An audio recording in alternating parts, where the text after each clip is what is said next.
Hello, welcome back to the Live Rally Game Podcast. My name is Steven, and it is my favorite time of year. Reelfoot has concluded, but there is so much more to unpack to the season, and this is where we start. And so here today to talk all about her game getting voted out, coming back in, almost making it to the end, we have the one, the only, the Nina. Nina, how are you doing? I'm doing great, still adjusting back to real world. The loud noises of Chicago, the chaos that is working in public media, but doing pretty well. Thank you. Food, air conditioning, sleeping on a mattress, things like that too. Yeah. It's all a wild ride. We have a shout out immediately from Jay West, who's waiting for this to begin. Hard Eyes. I wore my heart glasses out there, so I was known as Hard Eyes until the other tried to do my name, I guess. So we go back a bit. I played in the first game you ever played, Surviving Bloomington. Yes. I may have also voted you out in your first game. And so talk to me about your road to Reelfoot. When did you decide you wanted to apply? I know you were an alternate, so you only had a couple months to prepare yourself again. Talk me through the whole process. Yeah. I actually didn't apply. Reelfoot was about 30 days out from the game and needed a woman. And our friend Melanie, who also played in Surviving Bloomington with us, was on prod. And I had just seen her. She visited Chicago. And so she reached out and she said, "Hey, do you have any interest in playing Surviving Reelfoot? I'm on prod. I can answer some questions, but I can connect you with production if you're at all just interested in learning more." And I said, "Sure, why not? I'll give a discussion to him."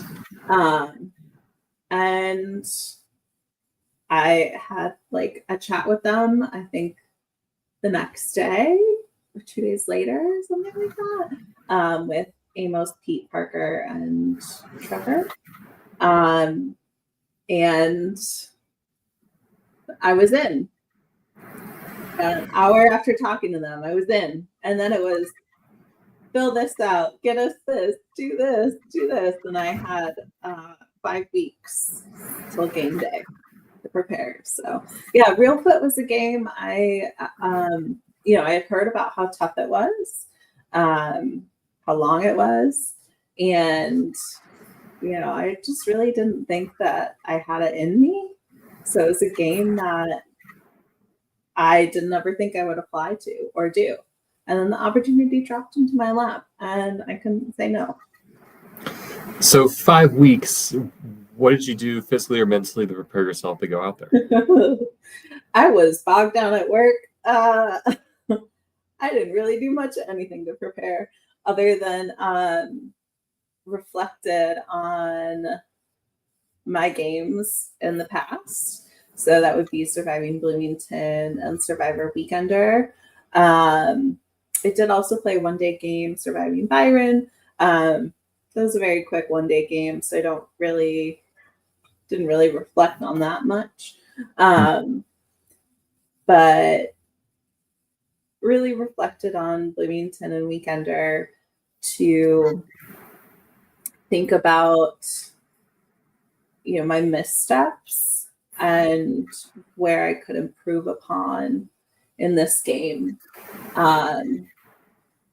to hopefully help me go further. And it worked. So what were your takeaways or what was your strategy perhaps coming into the game then? Don't say anybody's name first.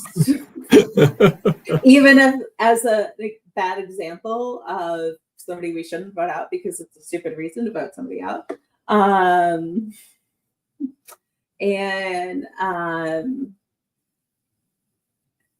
being very careful of showing my hand, showing my smarts. I remember a moment in Survivor Weekender after Adrian had kind of forced open our cryptex basically and still didn't even know what the word was that got it open. And so it was laying there open. And so I just took it and I just lined up I just looked at it from and the inside and I lined up where the holes were or something to get the word. I was like, the word of starch. And then I was like, oh, damn, I just showed them. Like, I'm a thinker here. Think outside the box.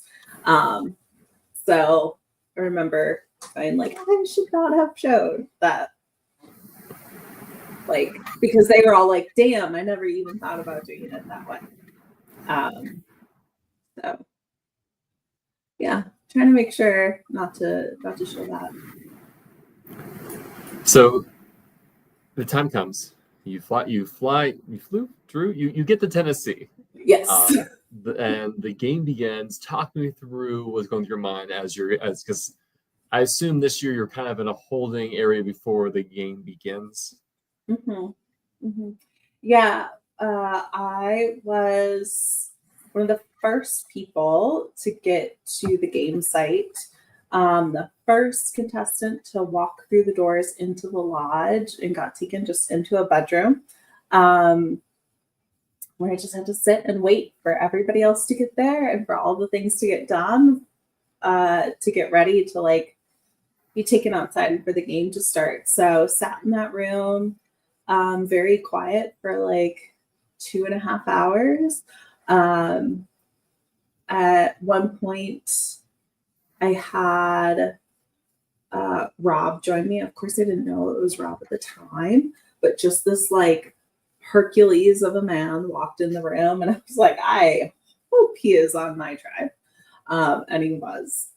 And then Jay West came into the room at one point, and we all had to be quiet. So we're just sitting there reading my book. And we had to wait. We did our cast photos. We had a production member in the room with us to make sure we weren't talking to each other. Went through our clothing to make sure that what we were taking into the game was allowed. And just kind of hanging out there in this room for a while. Finally found out that Rob and I were on the purple tribe. Jay West was on orange. And we were getting our game bags, changing if we wanted to change into coordinating color and ready to get the game started. So you end up on the Kanane tribe, the purple tribe. Talk me through your first impressions seeing your tribe together. First impressions, I thought we had a pretty solid tribe. I still think we had a very solid tribe. We were very strong. I think we complemented each other pretty well. But, kind of eyeing each other up on the porch when we all kind of slowly filed out there. We still couldn't talk to each other yet. But just kind of seeing each other, I was like, I think this is pretty good. I think it seemed that we had some muscle, that we would have some sparks, that we would be pretty well rounded, and I think we were. You, correct me if I'm wrong, you immediately launched into your first challenge. Yes, basically. Yeah, that first challenge was epic. I loved it. I haven't seen it, nor has any of the viewers, so you can describe what the challenge was. Yeah, so the first challenge was we ran all around the property. But we went down the driveway quite a bit, where we were told that we had to collect 2 crates of supplies and our water jug. Plus there were 3 other optional crates of supply. Then we would have to carry them to certain checkpoints along the way and complete, whatever the task was at the checkpoint. So our plan was run to where the items were, make sure we got what was required because that's what we needed, and then just pick up the other things if they seemed like they weren't too heavy. They were helpfully labeled. We were like, let's get the hammock and let's get the chair. I think those were the optional ones that we did pick up. There was the biggest optional box was labeled coffee, and we were all just like, no, we don't need coffee. We don't want it. So we run and we get to the first checkpoint, and as a tribe of 9 people, we have to drink 20 bottles of water and eat a jar of mayo. Isaiah ate most of the mayo for Kaname. Deb ate almost all of it for Inada. I downed about 4 bottles of water. I think Brandon downed 3 or 4 bottles of water as well. But yeah, we were like, what? And they told us at first, because at first it was 40 bottles of water, like an unopened, like, I don't know. That's a lot. At first they told us we had to drink all the water, and we were like, are you serious? This is so much. And then Reelfoot's really concerned about your hydration out there, clearly. Yeah. And then they came back and told us only 20, and we were like, thank God, because 40 is so many bottles of water. So then after that, we had to run to the other side of the house, and each one of us had to land a ring on a peg. We got a bit behind the Inada tribe at this point. But it was okay. Like, it was still the pretty beginning of the challenge, and we knew that this was going to be the longest challenge in Reelfoot history in terms of distance. So we were like, okay, we're at the beginning. We can still make it up. So Inada had taken off. We finally got... Reelfoot is confirming it was supposed to be a smaller pack. They just didn't realize it was a 40-bottle case. Trav finally got his ring on the peg, and then we took off, and it was a long run this time to the next checkpoint, where Inada seemed a little stuck. I think they had to restart a few times, but there was just like a simple kind of wooden frame, and we had to get every member of our tribe plus all of our items through the frame without touching any portion of it. Like, not even our clothes could touch. So we went through it pretty easily. We didn't have to reset. And then we took off, and I think Inada finally finished pretty much right behind us. So we were about even at that point. Had another nice run. Quite a long run. I think then next we had a puzzle. Luckily on Kanane, we had a handful of good puzzlers, myself included. Inada, not so strong at the puzzles. Luckily for Kanane.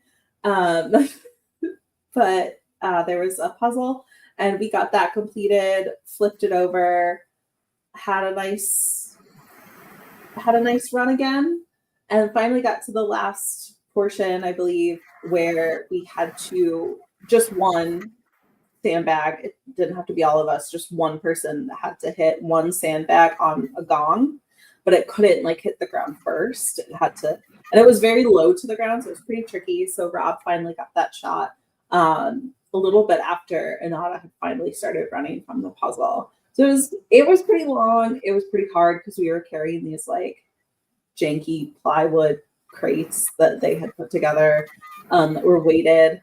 But we were very excited to have won that first reward. We got our regular supplies, our water, and then we got a chair and a hammock, which is pretty dope. So it was really exciting. I loved that first one. I also did not have to eat any of the mayo, thankfully. I know it was maybe not as great memories for the people who had to eat the mayo. Now, if you had a choice between eating a jar of mayo or a pickle, what would you choose? Oh, I would eat the mayo over the pickle. Okay, there we go. Yeah, I eat mayo. I don't eat pickles. I just like spoonfuls of mayo. Ooh, but I would do that. That's my feeling of mayo as well. Is like I like it as a condiment, like spread thin on something, not like as not like it's pudding.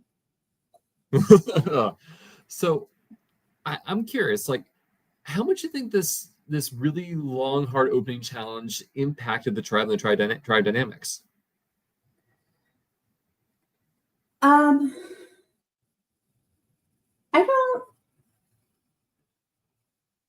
don't know, honestly. I think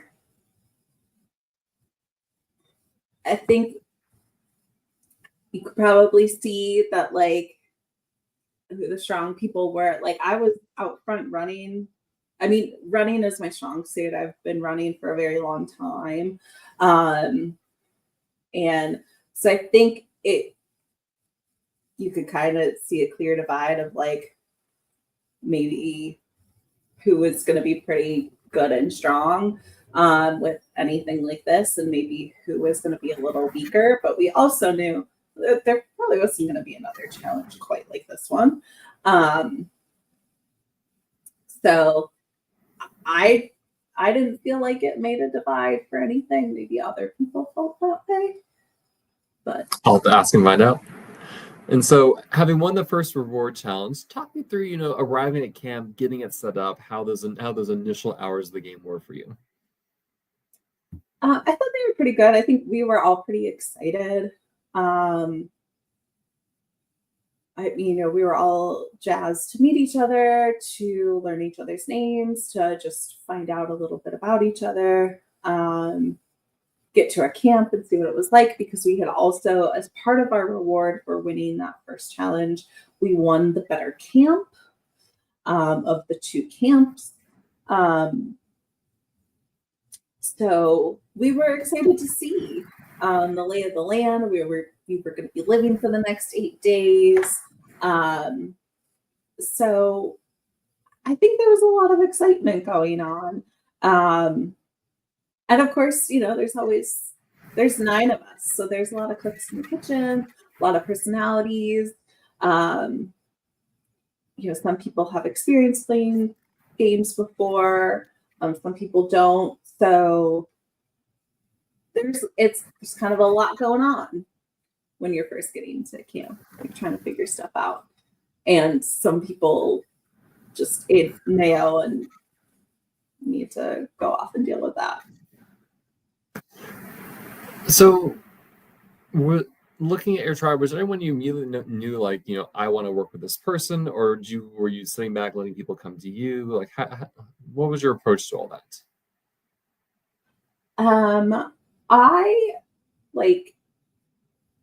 I knew I wanted to work with Rob.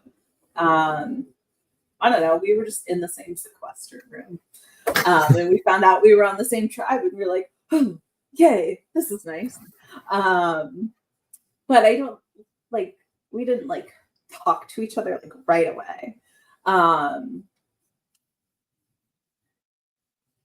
I did want to, Isaiah shared about his disability. So I obviously shared about mine, which obviously mine with my pink cane is very visible coming in. So I was very grateful having Isaiah there on the tribe. and maybe turn that into something, or at least be on the same side. But I think Rob was probably the first one that I like looked at and was like, I definitely want to work with this person. I think other people just kind of organically turned into, I want to work with these people. But yeah. 2 opening twists to the deal of the season. The first is each of you receives 1/3 of a hidden immunity idol. And so if 3 players combine theirs together, congratulations, you have a fully powered hidden immunity idol. So what was your reaction, thoughts around that, or strategy around that? I thought it was really interesting. I liked the twist on a traditional immunity idol. I thought, oh, like bombs are going to come in here, like social game, good alliances. I immediately started thinking about it like the safety keys from Bloomington. And, I got given safety keys in Bloomington. So I was like, hey, maybe that could happen this time too. Which it did. So that's how I was thinking about it. And I was thinking, people aren't going to want to give it up early. People are going to want to sit on it. And I laugh at myself because pretty quickly mine ended up in Trav's pocket. And then suddenly he was like sneaking it from me officially. And I was like, okay, I guess so. But we talked later and I was like, no, I wasn't giving it to you. I didn't have a secure place to put it. So I asked you to hold my glasses and my bead. And he was like, oh, I thought you were giving it up pretty quickly. And I was like, no, dude. That's why I was asking for it back. And then you were like, no, you have to tell production that you're letting me have it for now, but I'll give it. It's like a little miscommunication there. But so having that experience with like the safety keys in Bloomington and seeing how kind of safety keys became a currency, the same way like fire tokens did in CBS Survivor, that's kind of how I was thinking about it. Like these can become like a sign of like, I'll give you my bead. It's a sign of trust. You can give it back after this tribal or some kind of like negotiation or something like that. So I was like, this could be a tool to use. Additionally, there's a cryptex at camp.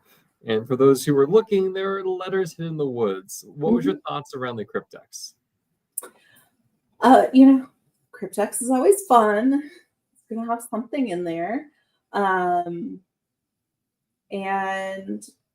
yeah, it was really interesting because, I saw a letter and then I saw another letter. I'm like, have other people seen these letters? I mean, one of ours is very obvious. I'm like, maybe not every, because again, there's so much going on.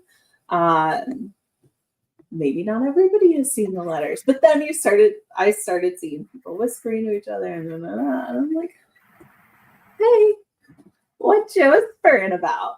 And then finally it was like, okay, it's just out in the open. It's a whole thing.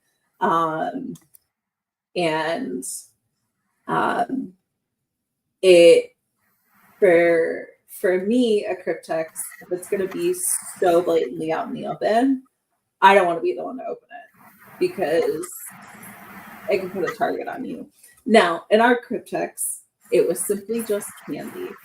Candy, you pick a few people to share it with. I don't think it ended up being or really was that big of like a target or anything. But in Weekender, it was an idol.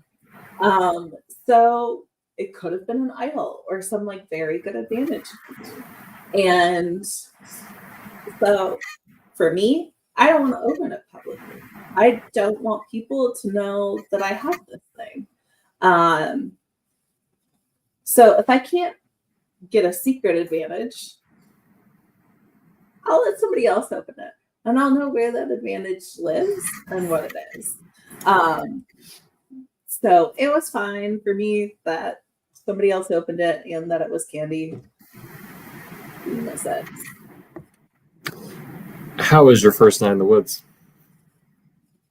The first night was pretty rough sleeping. The first night I think was the coldest night, unless I adjusted to every other night thereafter. Exhaustion helps, I think. But the first night was definitely the hardest to sleep.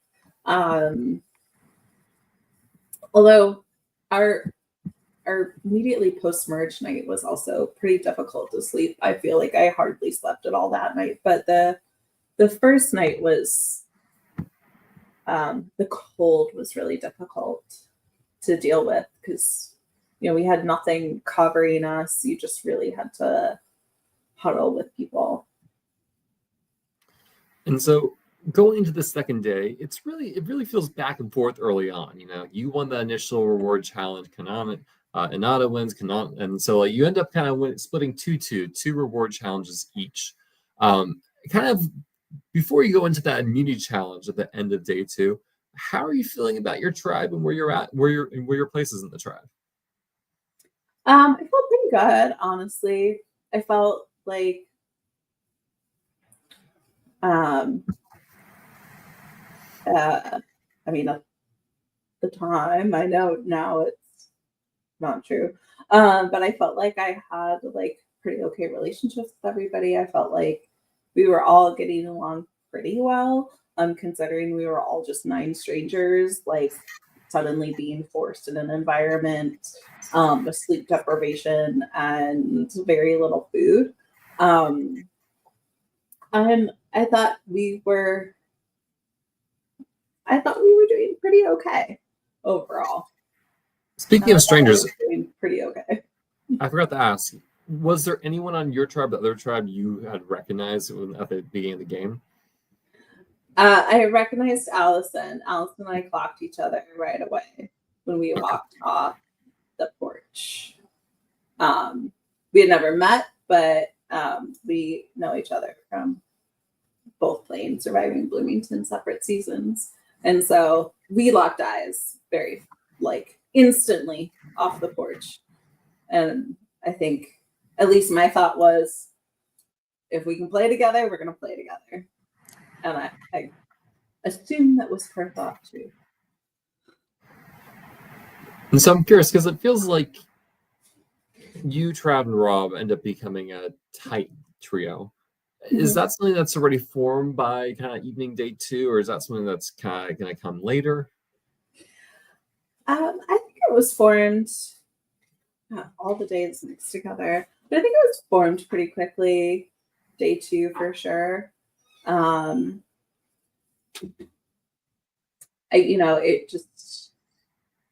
think we all just connected pretty quickly and found a group with each other, and found a connection with each other. And so were you hearing names already? Did you have a name in mind you wanted to target in case you lost that first immunity challenge?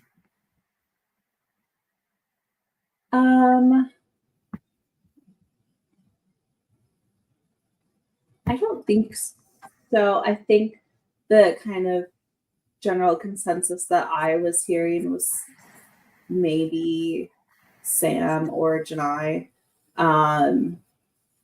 just pending on how the challenge went, but and then just Sam, because Sam is a lot about personality, but I liked Sam.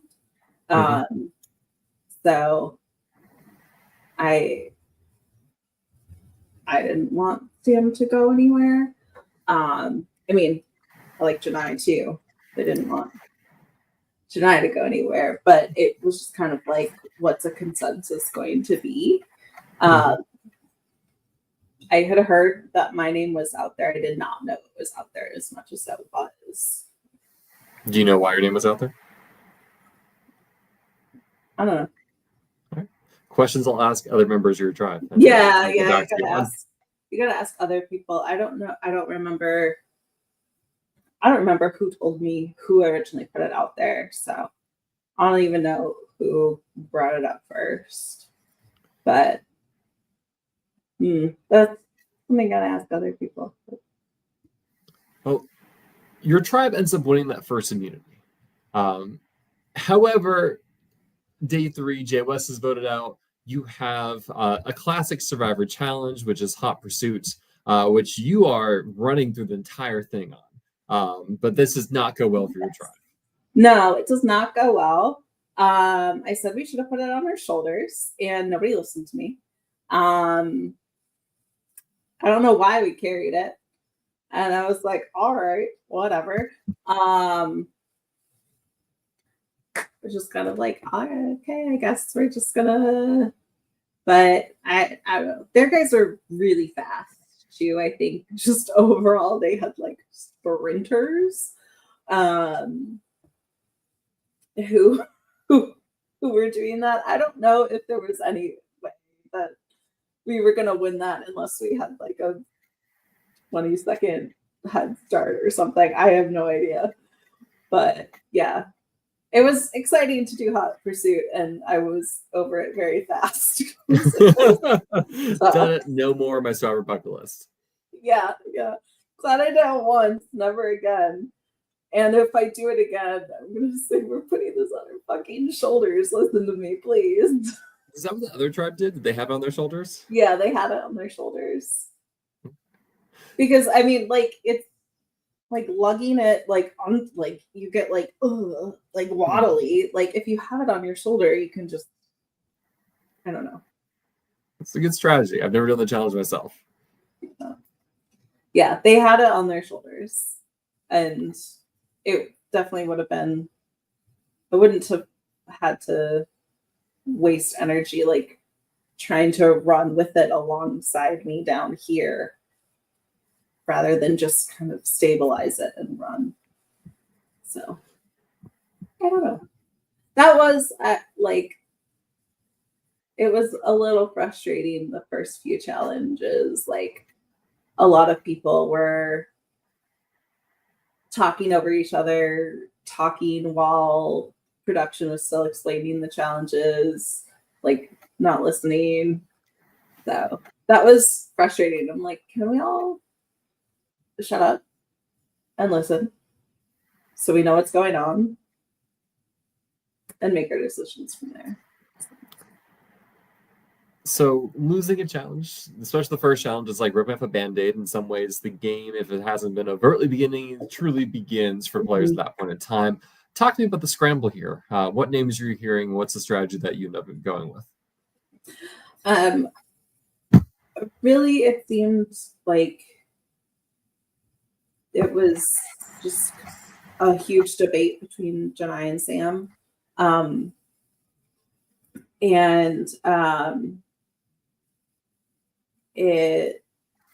I finally got kind of with most of the tribe, and I don't even remember. I do remember at one point it was, oh, hi Butler, there's my cat. Hey, Butler. I do remember at one point I went up to Brandon and I was like, we're voting Sam. That's what I've heard. And then I turned around and Trav was like, okay, it's Janai. And I was like, I just told Brandon it was Sam. And now you're going to go up to him and tell him it's Janai. And now like I look like I just lied to him. Which I think did make Brandon not trust me for a bit. But I was like, I don't know. It got changed. But I'm not even sure how that, like what the consensus came to and like why specifically. I mean, I don't think there was a, sometimes there's like not like a great reason to pick somebody. Sometimes it's just kind of like, okay, well, I'll do this and we'll just agree with it because you don't want to be on the wrong side of the vote. Glad my name died with the wind and went away.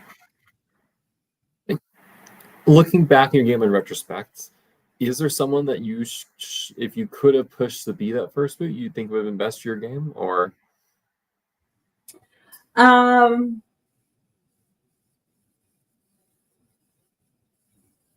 mean, maybe, I don't know. Ultimately, I had a pretty good game and I'm satisfied with it. So I say leave it as is. You're not haunted by the coulda, shoulda, wouldas that night? Yeah, no, I'm not haunted by the coulda, woulda, shouldas.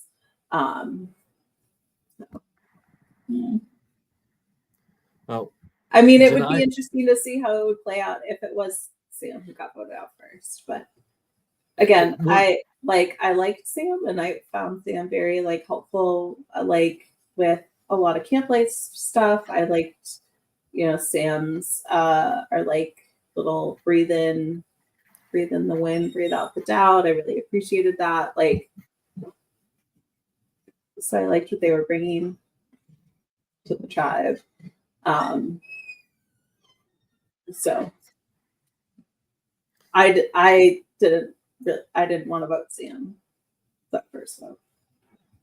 Was there concern that Jedi would get a full idol? Not from me. Not from anybody else I heard. That I recall, at least. So Jedi is voted out 8-1. Your tribe then wins the next immunity challenge, which I believe is a gross food challenge. No, that came a lot later. Okay. What was someone renamed the challenge is named Reelfoot Leftovers. I think this is the one where you're tossing the beanbag on the disc. Yes. Okay. Yeah, because Deb was there for that. Your tribe wins that, and then you have Sumo at Sea. Who do you go up against in Sumo at Sea? I went up against Jess for Sumo at Sea. How'd you do? I beat Jess. I got the first point for our team. Okay. The boys did crap for our team. Which is wild because the entire time everyone's like, oh gosh, Rob and Sumo at Sea, what are we gonna do? And like there's this big fear of Rob in this challenge, but Rob can't carry an entire team himself in this challenge, unfortunately. Yeah, I know. But yeah, Jess gave me a fight. And eventually, like, I got her towards the edge. She gave me a good fight. And then she went to just kind of get up on her knees to get position again. And that was my opportunity to just get her off. And I was like, thank God, because I'm tired. So your tribe loses, and we know this tribal is where things start going awry. So talk me through this strategy and what you were hearing and the scramble. Yeah. There had been some Traverse Lachey-esque, drama-esque. I don't even know totally what it was. When did that start to rise? That started the night before, I guess. And I don't think it was really even much. But like Trav had really wanted Lachey out. Rob had wanted Lachey out. I was in agreement. I was like, Lachey's like, I mean, I felt like Lachey was a really solid player. Like, I could see the case to take her out, but like to leave her in the game. She's really strong, like challenges and stuff. But when you've got a tight 3 and you're, numbered 2 to 3, you kind of just okay. But and then it was like Trav was flipping to say, no, let's keep Lachey in. We had a good talk, which that was like weird. And Rob and I were a little like, what's sus?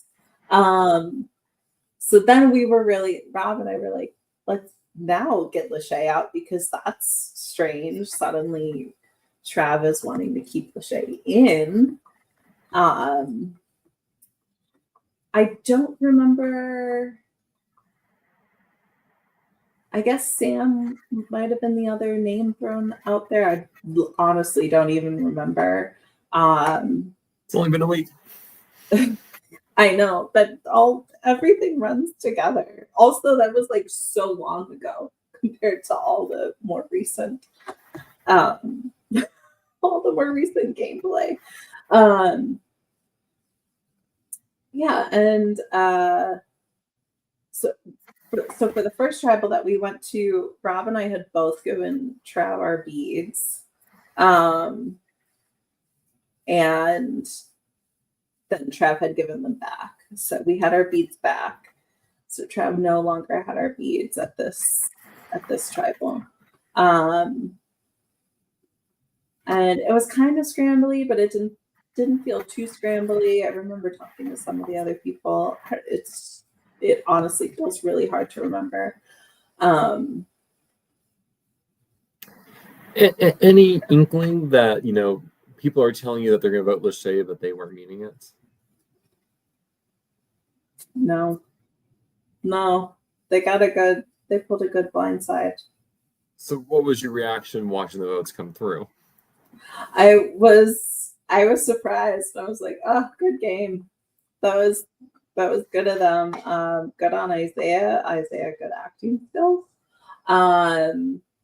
For like keeping up the like I don't know, just the whole like pretending that Lachey was going when Lachey wasn't. And Isaiah knew that.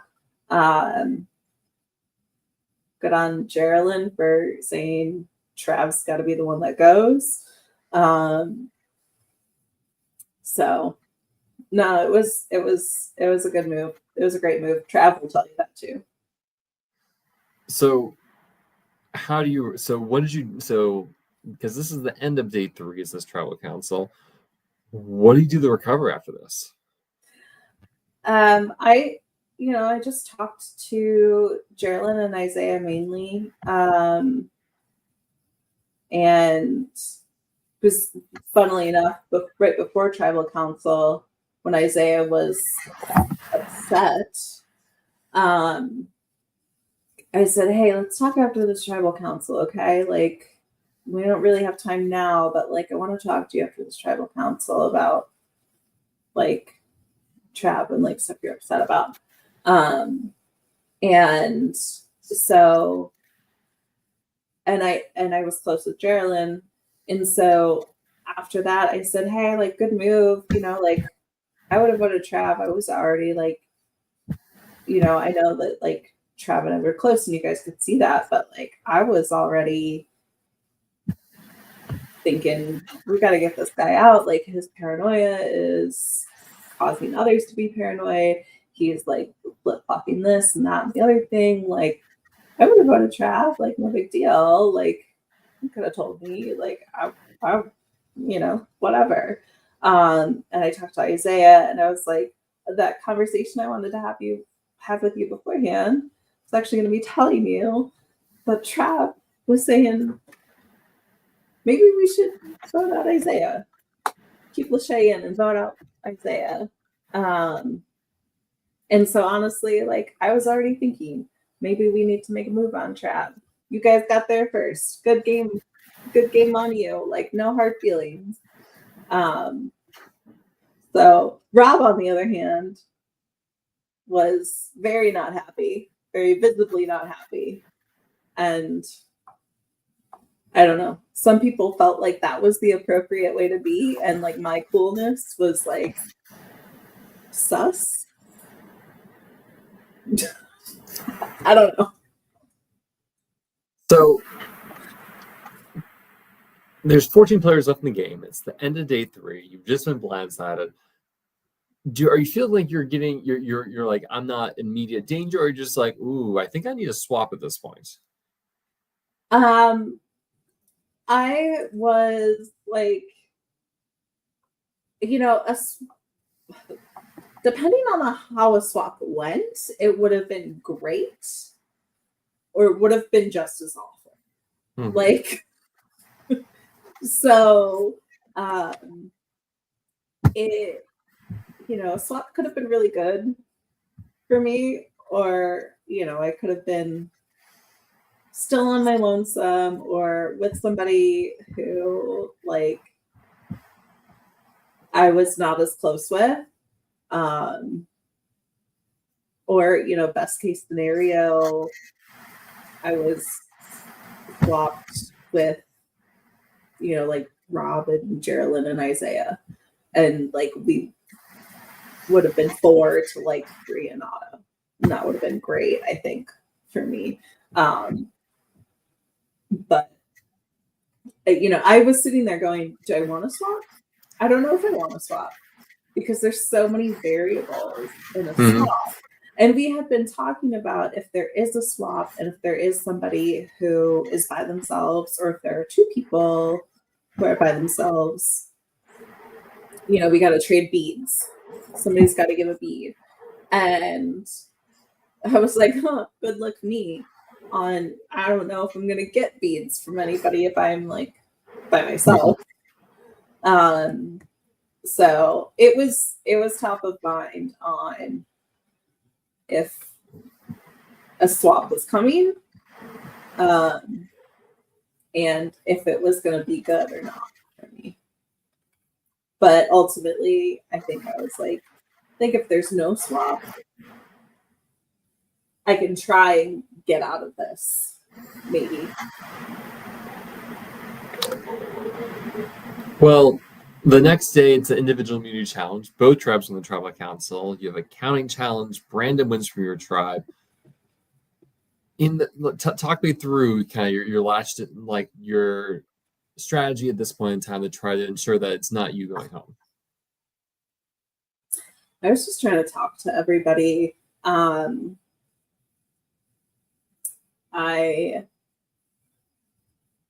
had good allies with Isaiah and Geraldine. I know Rob was also trying to like make sure he wasn't going home. They were fighting for me, and I was just trying to talk to everybody and just try and like stay in the game. I was just trying to plead my case. And unfortunately, I was just not, from what I understand and from what I was told, it kind of like went to Rob. The consensus was, all right, we'll vote Rob. Okay, we'll vote Sam. We'll vote Nina. And that's kind of how it went. Because I guess there were people who like that they could all actually agree on me, even though people didn't fully agree on me. So that's just kind of how it came to be. And I tried, and I was like, do you really think that this is the best option for you guys right now? Like, but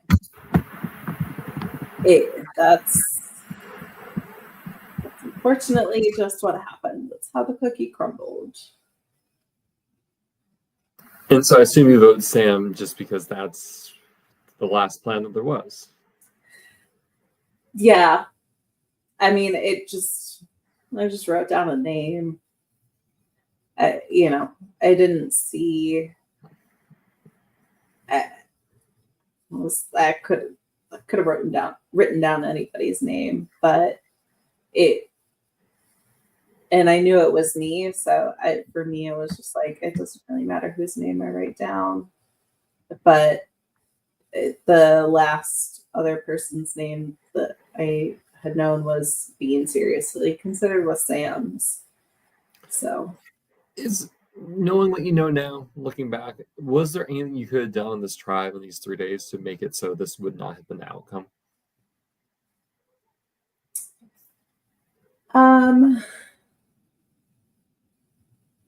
mean, I think there's always things you could try and do different. Um, I think it's hard to say exactly this, exactly that. Um, but in the end, again, I'm like more than happy with my game, and it is what it is, and that's fine. Um, do I reflect on it and learn from it? So when I play again, hopefully I play better and stronger and try and make better alliances and connections. Yes.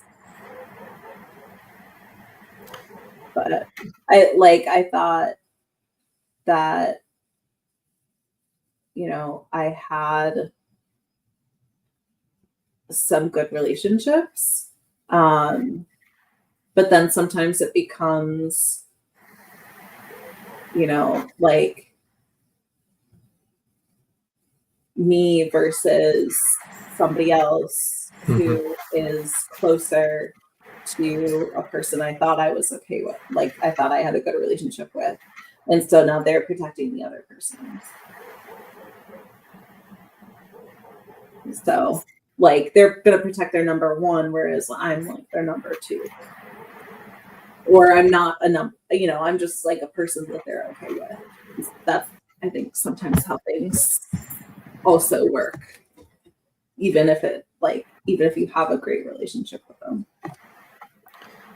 So you arrive, so your game's not over, right? There is redemption, specifically the outcast twist, similar to Pearl Islands. And you go pretty straight into your outcast challenge where the six of you are battling against 2 tribes of 6. If you can beat either or both tribes, you will put people back into the game. Mm-hmm. How does this challenge go for your tribe? We were going pretty well at first. And then all of us had trouble on fire. The wind was awful. There was so much wind. It was really, really, really just blowing. We didn't have anything to, block it with other than our bodies and our little t-shirts, and my tiny little like muscle tee. So oh my gosh, I don't know how Janai did it. Just striking that flint over and over and over and over for I don't know how long it was until they let the rest of us all help. But I think we got to fire making in a pretty good amount of time. I know we got there second, but I don't think we were that far behind Orange. And I mean, it was just that fire making killed. I know Janai was saying that she was struggling a lot getting the magnesium scraped off. And it was frustrating because we had some good flame at some point, and then it just got smothered, I think, in the excitement and the stress of the challenge, right? Like we're fighting for a chance to get back in this game. And so people are just like,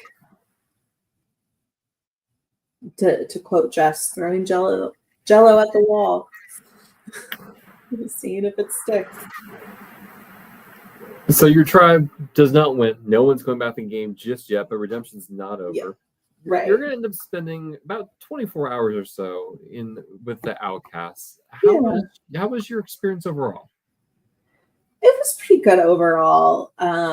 After, we were all a little down and frustrated after we lost that outcast challenge.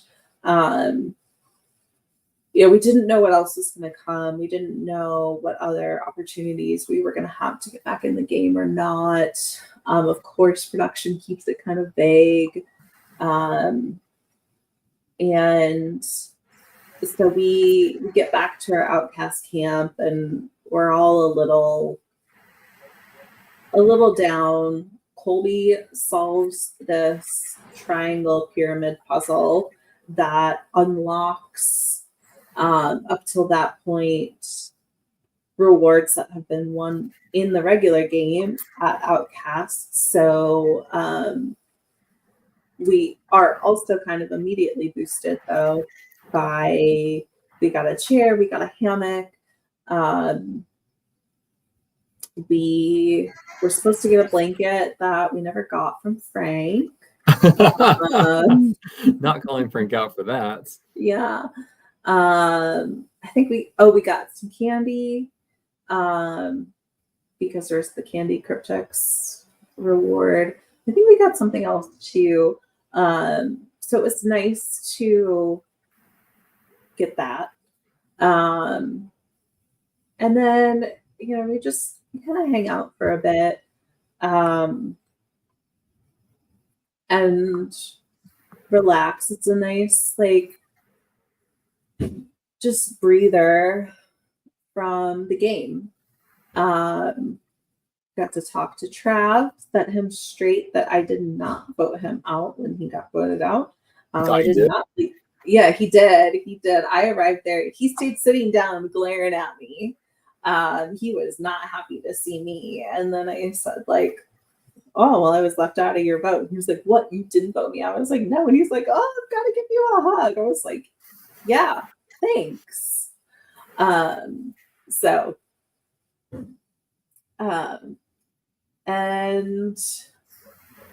yeah, we went and did there. So on the Outcast tribe, there were team challenges that they could win rewards for. And so after a little bit of downtime, we went and did a team challenge for a reward. After the people who were still in the official game did an immunity challenge, we went and did a little modified version of that immunity. Okay, challenge. Nice. Yeah. So we yes, Travis. Jay was Travis heard the very beginning and he was hugging Nina. Yes, he was hugging me. We did lose our reward challenge by a very I don't know. I think if we had 15 more seconds, we would have gotten it. But then we did negotiate to do the kind of table maze where you've got 4 people, 1 on each side. 5 minutes to get 3 balls all the way through the table maze. We would get $2 each at Walmart to spend. And we did that after a lot of negotiation that left me laughing on the ground because it was so hilarious to me. The negotiations. I don't know why I can't say the word. But we got it done. And then we had this wonderful outing to Walmart where $2 total. Yeah, we each had $2 to spend. So there were 6 of us doing this challenge, so we had $12, but we had to wait for the 7th person to arrive. And we were like, well, we can't leave the 7th person here alone by themselves. They have to come to Walmart with us. And we can't not give them $2. So we had $14, even though the 7th person didn't do anything.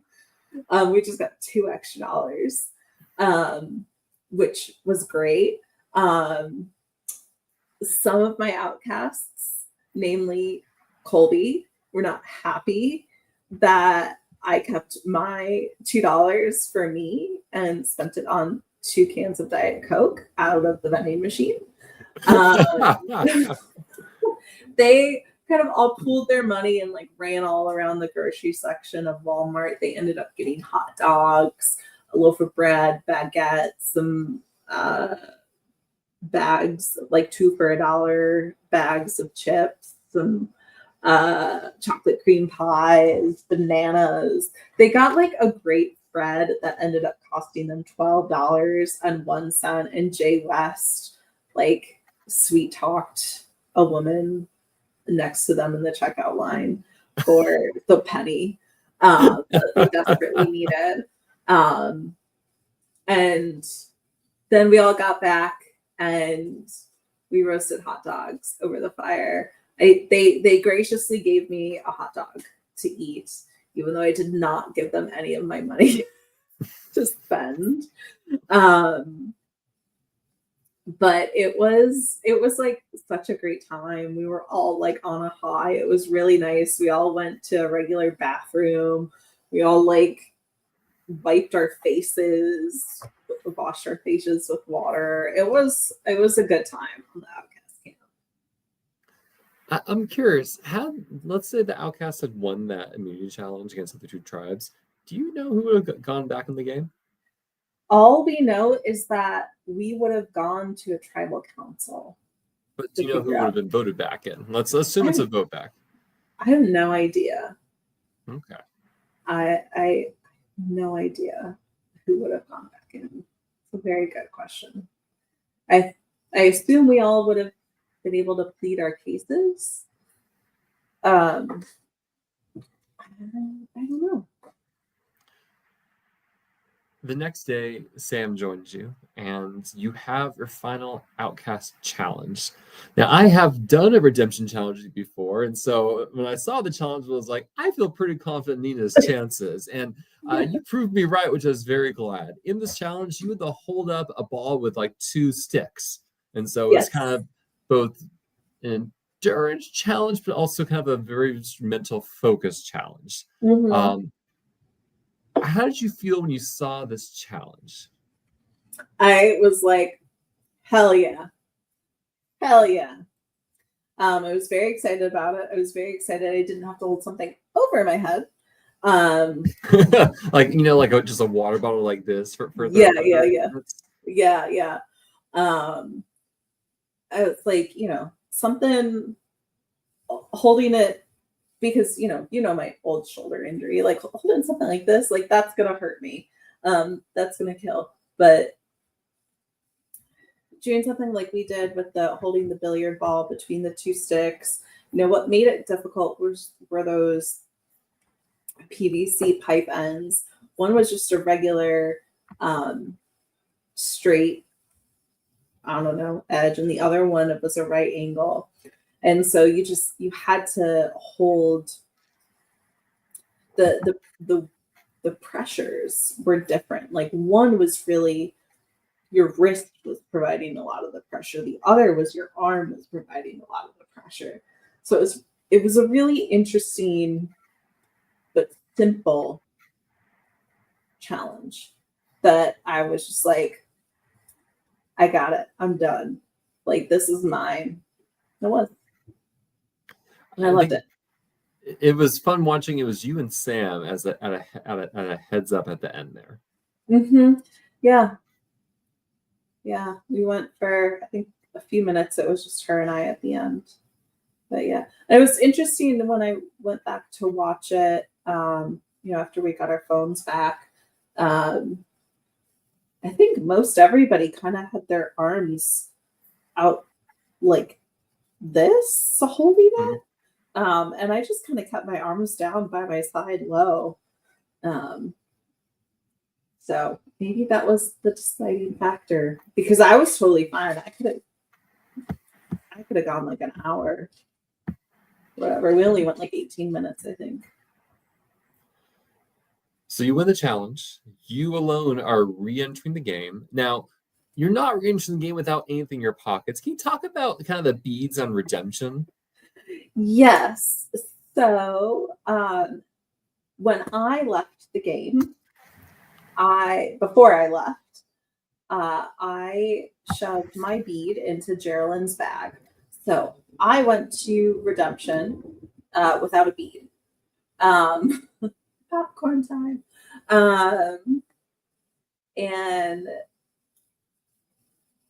on redemption, the rule was whoever goes back into the game those of us on redemption, we can pool our beads up to 3 beads only, because 3 beads makes an idol for that person who's going back into the game. So I think Jay West had a bead. I don't know, Jay West, you can tell me if I'm wrong. Janai had a bead and Stan had a bead. And Trav did have a bead, but he actually gave it to Rob after the jailbreak Outback Challenge. Kind of shoved it in his pocket when we were all getting water out of the spigot. So because we determined that there were enough beads, I think, going back in or something. I'm not sure. But yeah, Trav wanted to give Rob another bead, so you're reentering the game. It's final. With you back, it's final 11. There's 5 old orange, 5 old purple, and then you. And then me. You have an idol essentially in your pocket. What is your plan? My idol I put in my my pill bottle. You have an idol in your pill bottle. Yes. The last place anyone will look. Exactly. What is your plan when you hit the ground? Oh, my plan was to come back in, ingratiate myself with my purples, while also getting rid of them all. And so, except for Rob and Geraldine, that was it. So get rid of everybody as much as I can, but make my purples feel like no hard feelings. It's a game. It's totally fine. While secretly also working against them.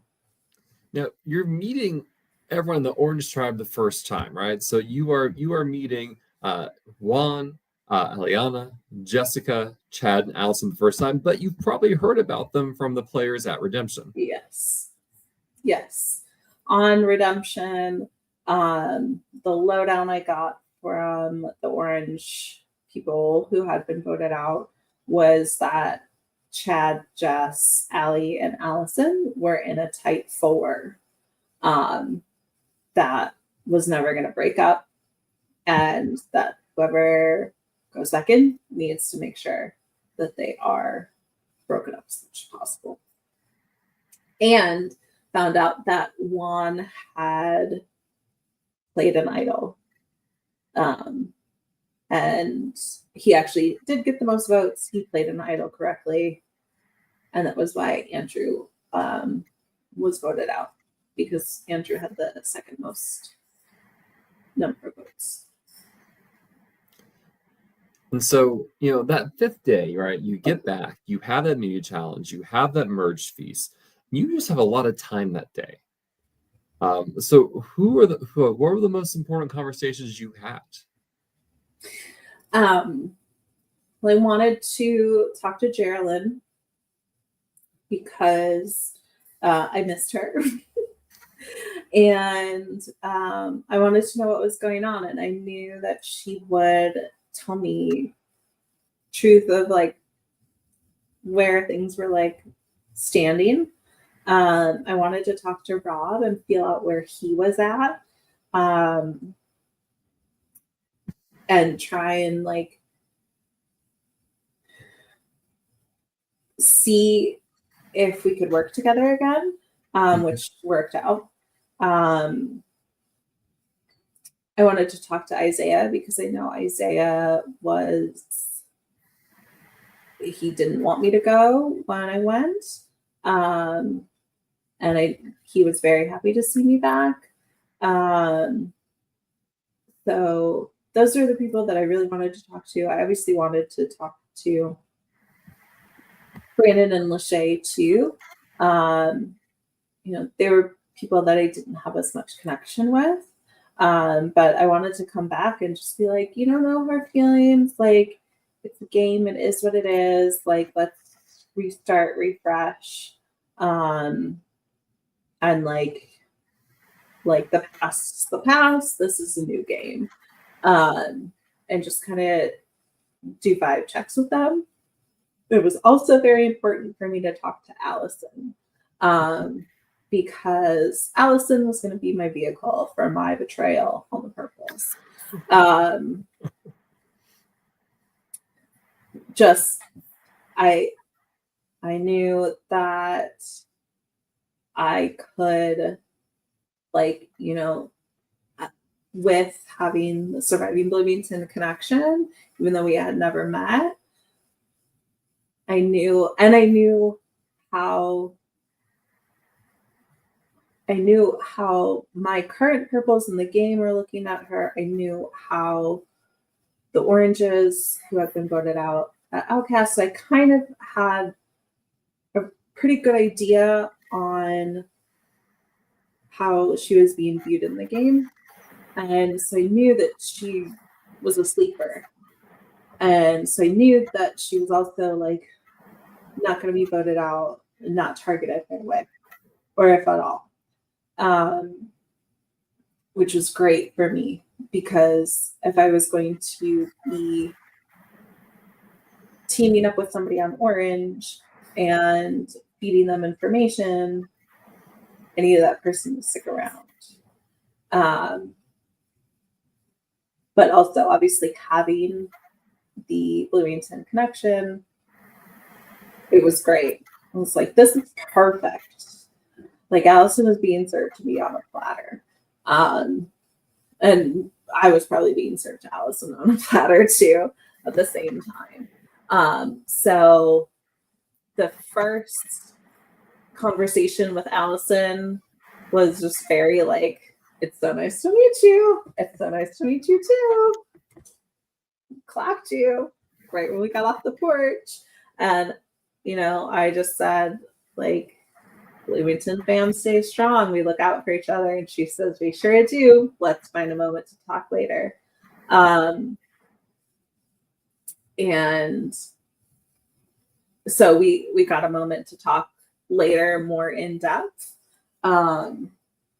And then obviously much more later when I found out exactly how my purple tribe was going to handle the vote, went over to Allison and said, hey, this is our whole plan. This is what we're doing.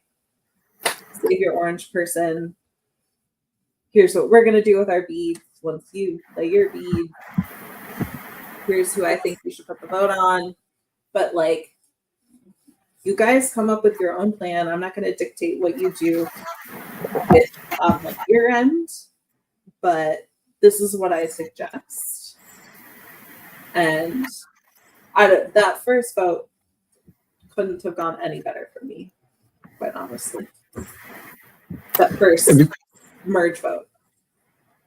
Before we talk about that, when people come back from redemption, sometimes people speculate they have something or they've earned something. Yes. How did you handle those rumors? I had said that they took our beads when we left. Like, that was like our, you know, punishment for being voted out of the game. Rob knew that was a lie because Trav had slipped him a bead. And bless Rob for keeping that secret, not blowing up my game with that. And then I just said, like, I don't have anything coming back in. Like, and I think, you know, not playing anything at that first merge vote back in, I think maybe helped people believe that. Because, you know, it's maybe a big, like, well, she's probably going to play it. Like, if she has something, why not? Why not? But I think, you know, I just came in and it was like, no, I don't have anything. Like, they took it. And I mean, Geraldine also knew it was kind of a lie because I gave her my bead. So I couldn't definitively say that they took my bead, but I could say, like, no, none of us had beads. That was like our punishment for being on the outcast. We didn't have anything. you're left with nothing, and like the reward for getting back in is getting back in the game. Like, I don't have anything. And I mean, people really seem to believe it. And they never called my bluff. They were never like, empty your pockets, empty your might-all. Like, luckily for me. So yeah, when I was finally voted out and I showed everybody in the jury up until that moment, they all did really seem surprised. So I think seems like they all really did fall for it. So in the vote, right, the kind of original purple ends up, for the most part, voting for Jessica. And you kind of said, hey, they're writing Jessica's name down. I don't care who you vote out, just don't vote out me. Yeah, the plan with the original purples was 5 of us were voting Jess. Mm-hmm. One of us was putting a vote on Allie. Mm-hmm. And then if Orange played their idol correctly, we would play an idol. And we had talked about that we felt our most vulnerable people would be Rob, myself, and Brandon. So Brandon ended up with the 3 beads on purple, and it seemed kind of like, hey, just pick who you think between those 3, and we'll take a shot, and hopefully it's the right one. So I went over to Allison and I told her, this is the plan. Get your beads together, do an idol on Jess. Brandon will get up and play 3 beads. It's going to be on Rob, me, or Brandon himself. So I said, I suggest you split your votes on Isaiah and Lachey, just in case. And if you're able to, we're putting 1 vote on Allie. Here's all the information you need so that you can stay orange fully intact, and purple will go out of this game. I had suggested that they put most of their votes on Lachey. I guess that they actually, and I mean, when you talk to, I think, Chad, specifically, they were actually going to vote Isaiah out, and then he got everybody to switch to Lachey. But it worked really well for me because I needed the purples to need me. So I needed to kind of even up the purple to orange numbers. So getting another purple out, getting, I think, Lachey out, because I think she was the most skeptical of me coming back in. Worked really well. Getting 6 beads out of the game was great. And it's the last time anyone ever plays beads too. Yes, it is the last time anybody ever plays beads. It was great. And I voted with my purples. I showed them I was trustworthy. And so they all thought everything was great, that I was fine, that I was with them. The only 2 people who knew that I leaked the information were me and Allison, until I left the game and told the jury before Final Tribal Council. Rob didn't even know until Final Tribal Council, when Allison said it in her at one point during Final Tribal Council. So Lachey goes home. This is good for your game, but this is the start of a very long day 6, because you're gonna have 5 people out the door. You're gonna really churn through that merge. Brutal. And so at the next round, Isaiah wins immunity at Will It Go Round. And ultimately, Juan is going to go out here. Is that who you wanted to see go home next? I want to see an orange go.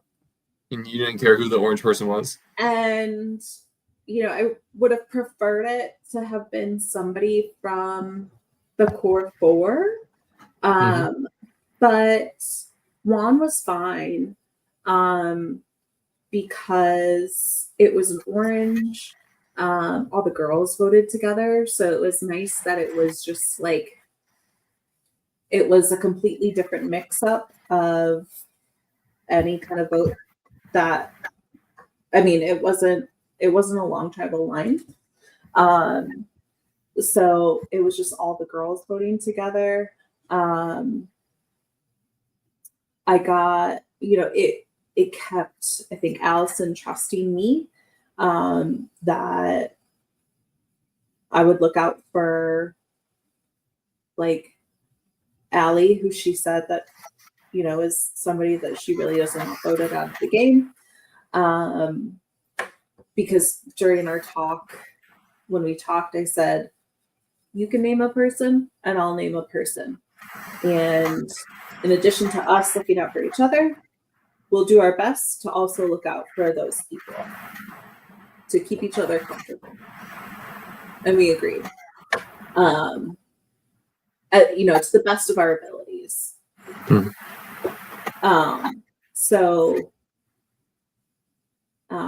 As long as it was an orange person, and like Juan was good at challenges. He's physical. He almost won that. So it was more than fine that Juan won.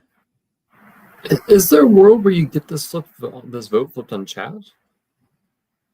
I wish.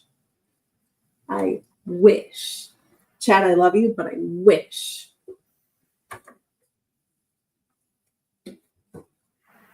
Because it seems like there's a world where maybe you can get the original purple LeBlanc vote, pull Juan aboard saying it's you or him, and see what happens.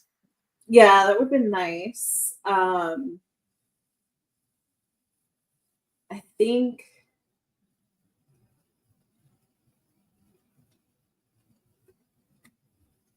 maybe like Allison and Geraldine can weigh in exactly how it got to Juan, but I think originally it started out as like, what if all the girls come together and vote out Chad? And then Allison was like, what about Rob or Brandon? And we were like, what about Juan?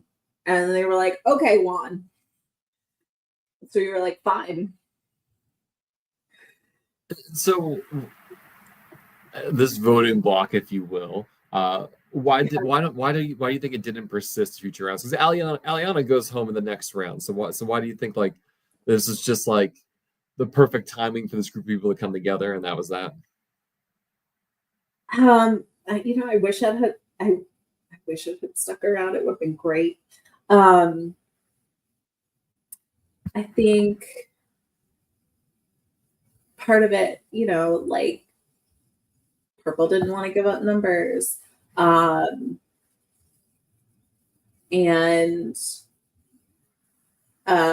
Geraldine pointed out, hey, they're saying they don't want to vote out girls, but they just voted out Lachey the vote before.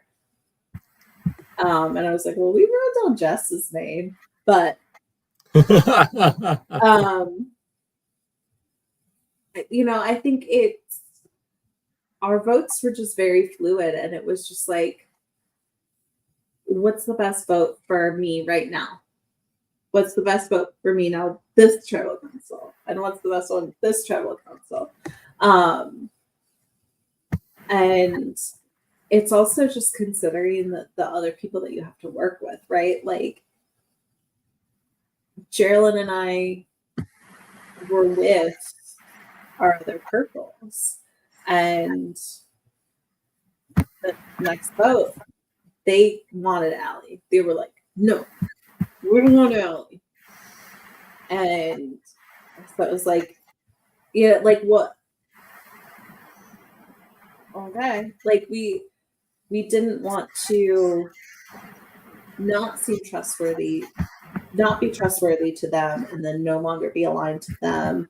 We didn't want to end up aligning ourselves with orange and then be like on the bottom of orange. So I think that's why it ended up not working, because then what you would have had was you would have had the Allie, Allison, and Jess. So that's 3 on the orange side, and then me and Geraldine. And that would have been 3 girls against like 2 girls on tribal lines. We still might have been 5th and 4th, but you know, like kind of thinking end game,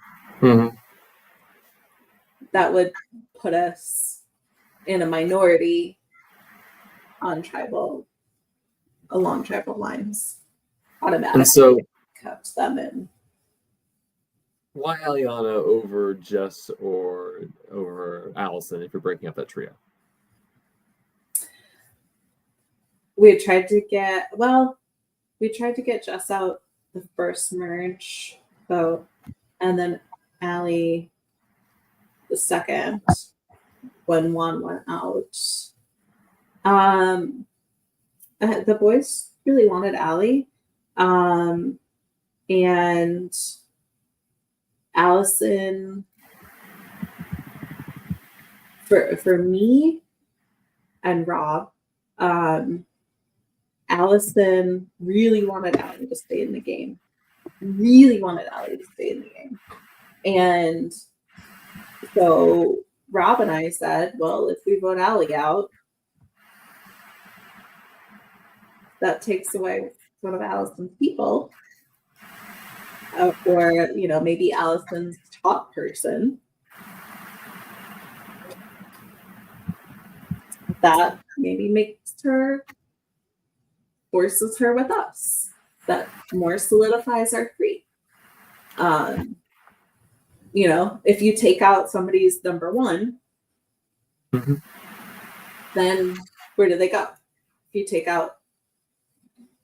So for Rob and I, we were like, we kind of cut off the legs there. So who is, as we go to this saw Allie closer to Allison than Jess at that time. So it might have been, you know, I don't know if there really was much of a difference in tightness, but Allison really fought to keep Allie in the game when all 4 of them were still in the game. Speaking of number 1s, who's your number 1? Do you have a number 1? Because yeah, that's a good question. I mean, Geraldine was the one that I trusted the most. Like ride or die, absolutely trust. I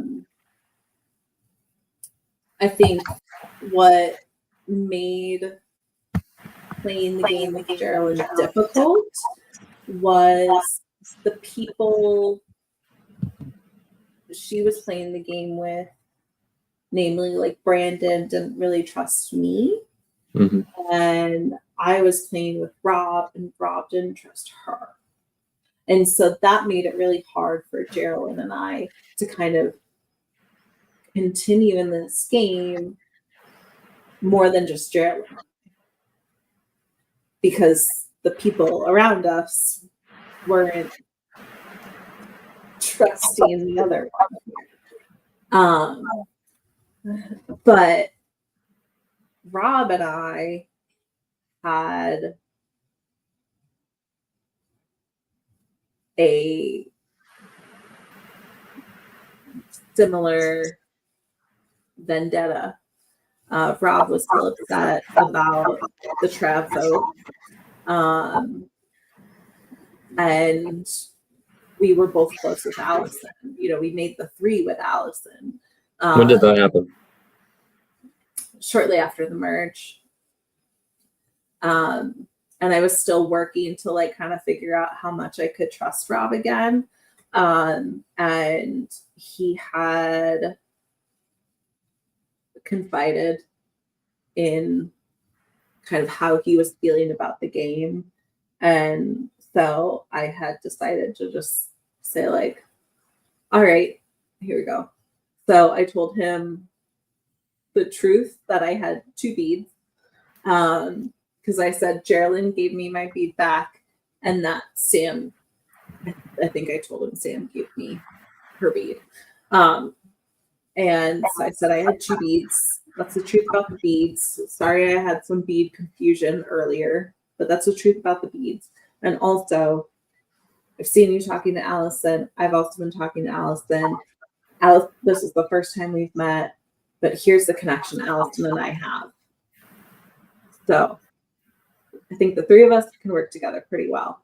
And like Allison was kind of already mentioned that to me, so maybe we can all come together. And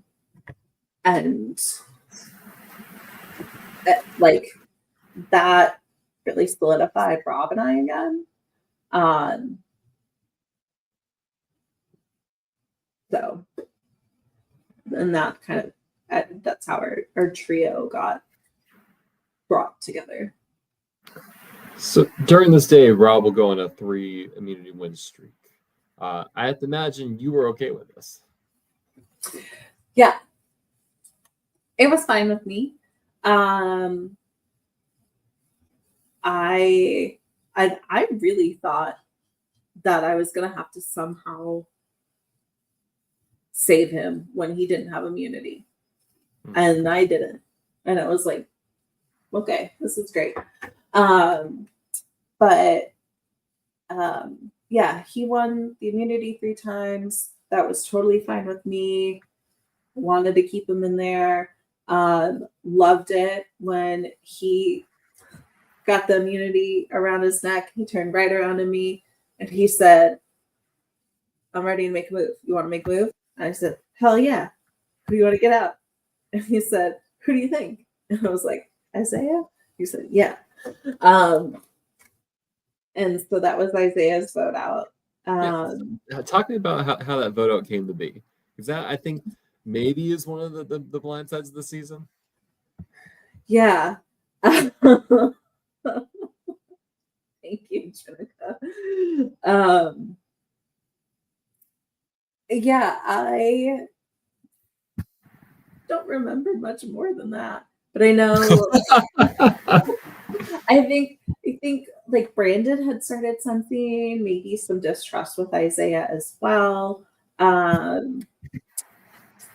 Brandon playing the 3 beads for himself when he knew from 2 different people on Orange that at that first merge vote, the votes were going to Lachey and Isaiah.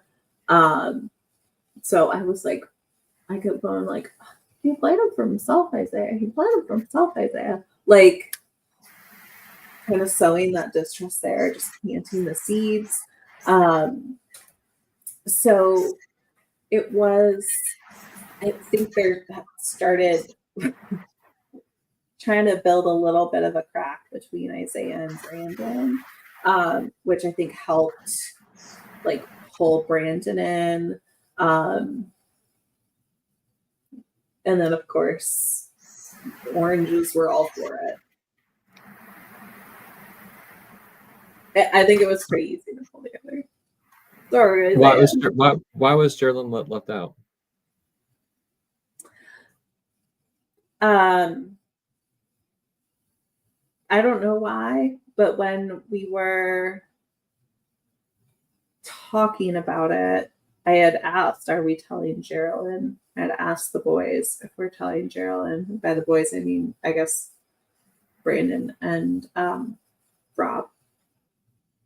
And they said no. They said, okay. And Rob had said, well, I'll leave it up to you if you want to tell her or not, but I don't want to tell her. And at that point, it became, there's always like, if you tell one more person, sometimes everything goes awry. Geraldine had left me out of the trad vote.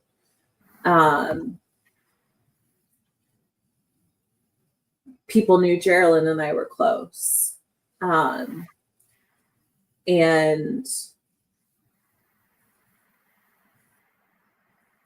Brandon was wanting to leave Geraldine out of the vote too. And Brandon and Geraldine were supposed to be really close.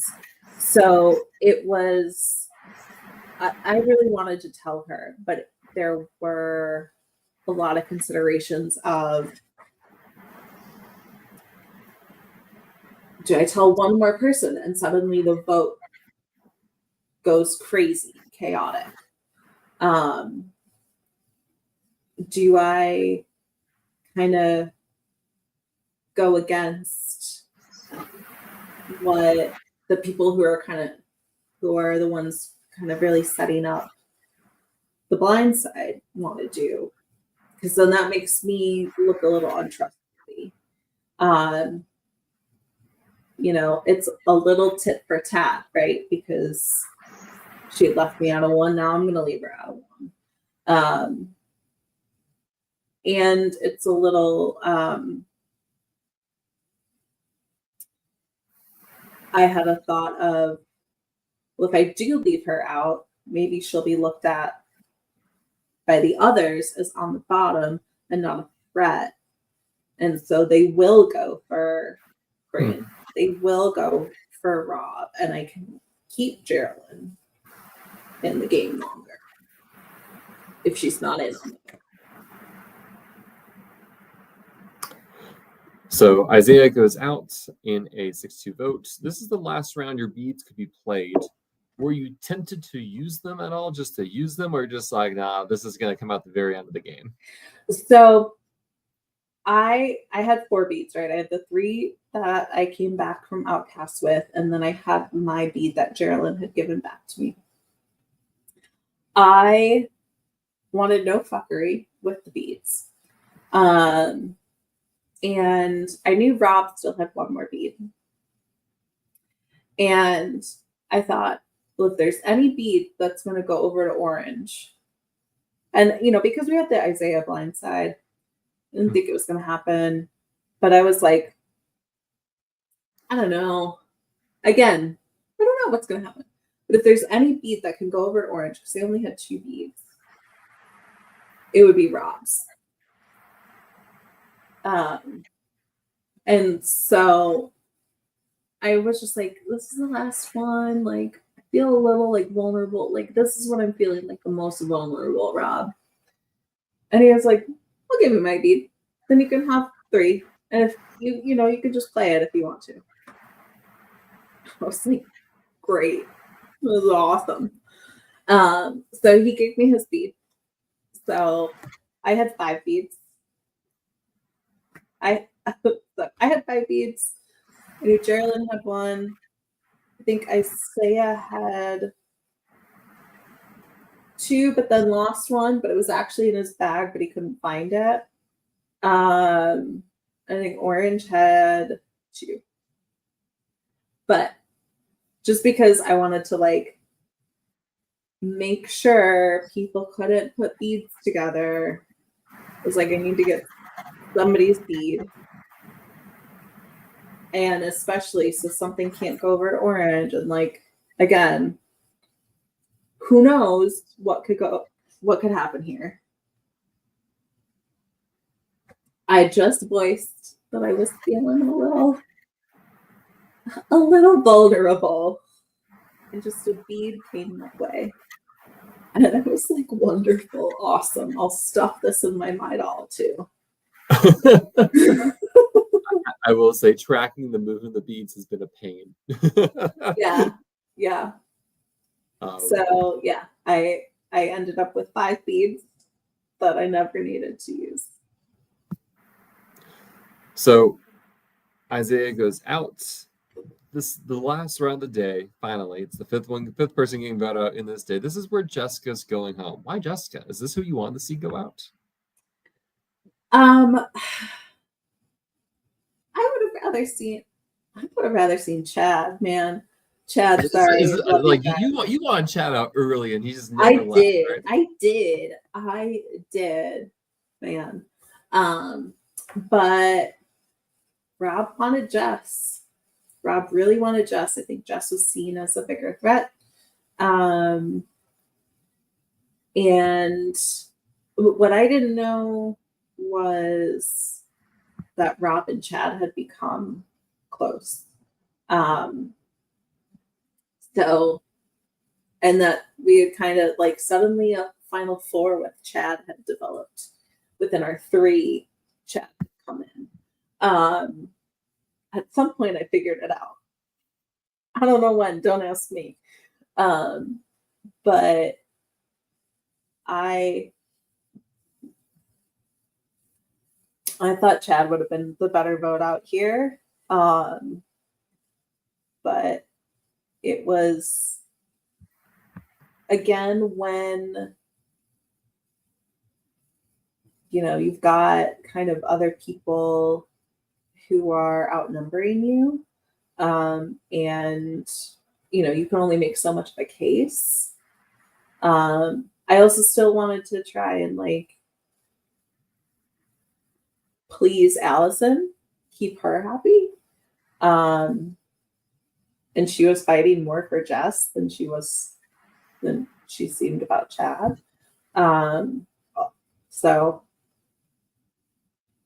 But did end up that Chad got that advantage, that he was safe. So it wasn't a matter. But I really thought that was an extra vote. And I had told Allison, I was like, look, I was convinced it's an extra vote. I don't know why. I'm so convinced it was an extra vote. I have no idea. But I had said, look, with the extra vote, it'll be 4-4. Force it to be a tie. On the revote, I'll flip my vote. Brandon will go out. You get to keep your people. I'm not going to rock. I didn't come back into this game to go to rocks.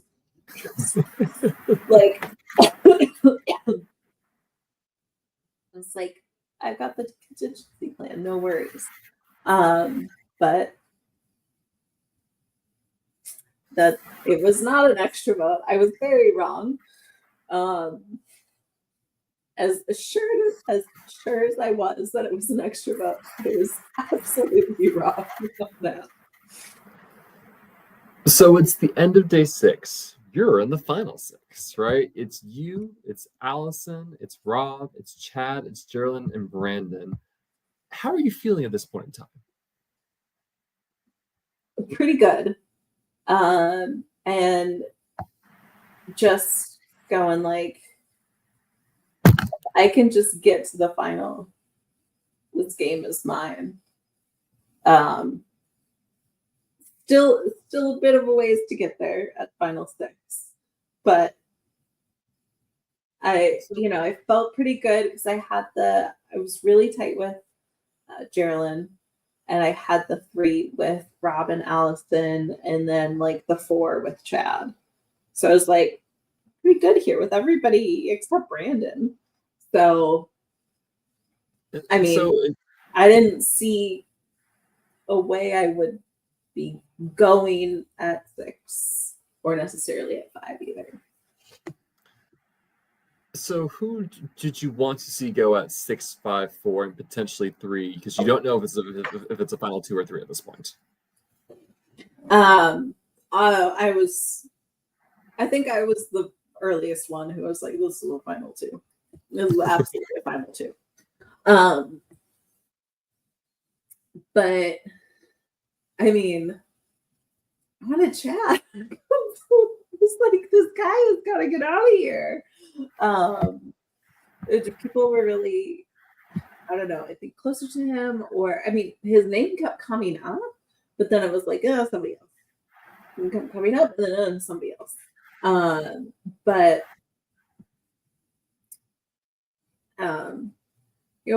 Brandon going at 6 was okay because he was the one person left in the game that I didn't have much trust with, or as much trust with. Even Chad, I feel we didn't talk a lot, but like we somehow ended in an alliance together. Like a pretty trustworthy alliance together. But I did see Chad as my biggest obstacle to get to the end. So I would have liked if it could have been the original Kanane voting Chad out. But which, you know, like Rob wasn't going to do. And so at that point, it would have been Rocks. Well, yeah, it would have been the 3-3 tie, and I was like, I can't do this, and it would ruin, like, I would go against this like 3-4 that I have over here. So, I mean, should you have? Because we didn't talk about it, but you have immunity at this point in time. I do have immunity at this point, so I guess I would have been safe there, but I don't know. Well, let's. Would have been fun. It would have been fun. Fun to watch. Brandon goes up. I do want to give you a second. Talk about that puzzle challenge because that puzzle you probably challenge. had a lot of fun with this challenge. Very easy puzzle challenge. Yeah. So I was like, puzzle relay, great. Finally, we're getting some puzzles here. Rob's not gonna win. Sorry for the shade, Rob, but you know it's true. And then when I get close enough, I see that it is a puzzle that I know. And I know, like the first one is the puzzle that I know. And I'm like, I've got this. I am done with this puzzle. 3 seconds. Done.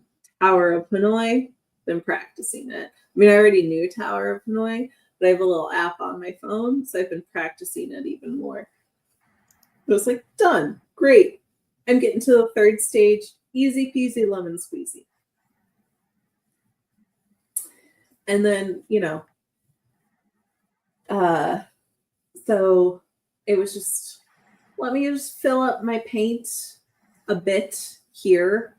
My plan was to fill up my paint for a bit to at least get to the end, kind of get some of the letters sorted, and then I would just come back and just add a ton of water to my paint bucket, and then go back to my words and try and figure out what the word scramble was. But that first puzzle, that 4-piece pyramid puzzle that we have seen on CBS Survivor, I actually learned at a Surviving Bloomington season 5 watch party that was hosted in Bloomington. It was the Redemption Island comeback episode. It's so full circle for me, like this experience. So they had like little puzzles there, and that's where I learned it. And it was funny because that challenge is not posted on Reelfoot's YouTube. My husband couldn't find it, so when I got home, I showed it to him, and when he saw the puzzle, he was like, "Hey, baby, it's that puzzle we learned at that watch party." And so my husband knows it too. But yeah, it was very exciting. I was like, hey, another challenge that suits me. And it was great. And I think one of my favorite moments was when I did that pyramid puzzle. I called check. I shoved it off and started running because, of course, production and jury and pre-jury are watching on the porch that's right there. The collective, like, oh, like gasp. I heard and like sudden interest as I just like zoomed off like very quickly. Was a lot of fun. Yeah, and then I got to the end, and production had told us the incorrect number of I's and H's in the word scramble, because they had done the I's with the top and bottom things, so the I's and the H's Capitalized versus lowercase. yeah. So I actually had final 5 very fast, and then I was like, well, there's 2 H's. I don't know what I can make here. So I got rid of it, and I was trying just a bunch of other things. And then I finally went back to it because I'm like, we're competing for final 5. Like, it has to be something final 5. And then finally I came up with Fight for Final 5. And there we go. That is the story of my community. So Brandon goes out. It's final 5. Allison wins immunity. And Gerald ends up being the vote here. And this is not something you wanted. No, it's not something I wanted. I, yet again, was trying to get Chad out. I feel like Sandra in Heroes versus Villains who can't get Russell out. Chad, you're not because Rob won't vote Chad. Yeah. And Allison wouldn't vote Chad. But I basically did everything but got on my knees and begged, and I was like, listen, Allison. And I think Chad said it in when he got voted out, when Allison said bye, see ya. With Allison, you play with your heart and not your head. I think this was the moment. I don't know. I mean, Allison can disagree with me and in her deep dive tell you about it, but and it she got to the final, so it worked out for her. But I said, look, we don't know what's coming. Chad is a gambler. He's unpredictable. Geraldine is much more predictable. He's got endurance. We know he has the endurance. I mean, he was first out in the final immunity challenge, but I think I made a lot of really strong points on why Chad should have been the vote out for that one and not Geraldine. Unfortunately, it doesn't work for you. I know. It doesn't work. People didn't listen to me. I was losing my power. And this is where it's interesting, because you roll straight into essentially next immunity challenge with how well do you know the jury, and you vote almost immediately afterwards. And the outcome is you are voted out a second time. The true tragedy in that, you don't even get the record for most votes received this season. I'm sorry to tell you. I know. You go home, you get voted out twice, and you don't break the record. You're one off. The record for your season is 11. You're at 10. Who had the record? 3 people did. Oh. So Deborah receives 11 votes. Aliana receives 11 votes, and Jessica receives 11 votes. Then you are tied. You are in second with 10. Oh man. Yeah. So you just needed one more stray vote at some point, then you have been set. No, I was okay. And so, did going straight from the final 5 tribal to essentially the final 4 tribal, was that your undoing, or was this inevitable? Was there nothing you could do at this point? I think it was inevitable. I think the only way I would have stayed in at that one is if I won the tribal. I think once it came down to us 4, it was like, Nina's gotta go, bye. I mean, I don't know. Unless Chad lost, and maybe if Allison or Rob had won, then maybe the 3 of us would have stuck together and voted Chad out. But I don't know. So it sounds like your game needed Chad out early, or something was earlier in the merge. I think Chad, we were in a 4 and we got to 4. But I wanted Chad out sooner, and I think my game to like get me to the end, I needed Chad out sooner. And I really needed Chad to not win that Final 4 immunity. And of course he did. But I don't even know if I would have still stayed in the game if Rob or Allison had won. Maybe not. I don't know. I mean, I feel like Rob and Allison and I did have a really tight 3, Final 3, but I don't know. I think that I'm still surprised I got all the way to 4. It feels like you were something.